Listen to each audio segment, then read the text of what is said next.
এতিয়া কংগ্ৰেছে দিলে লুঙি ধুতি, মই ক'লো যে মই ৰাইজক অৰুণোদয় দিম। এতিয়া যেতিয়া মই অৰুণোদয় আঁচনিৰ কথা ক'লো, কংগ্ৰেছে ক'লে কেনেকৈ দিব অৰুণোদয়? বোলে মাহত দিম। তেওঁলোকে 5 বছৰত একমুঠি সূতা দিছিলে। 5 বছৰত একমুঠি সূতাৰ কিমান দাম? 1000 টকা। আৰু মই কি ক'লো যে মই মাহত দিম 1250।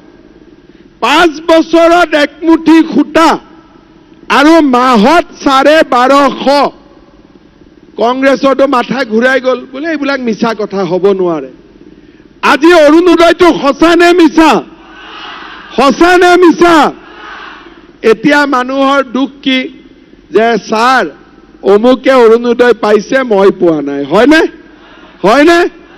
এইবাৰ মই এটা অৰুণোদয় আঁচনি এইবাৰ দি দিম।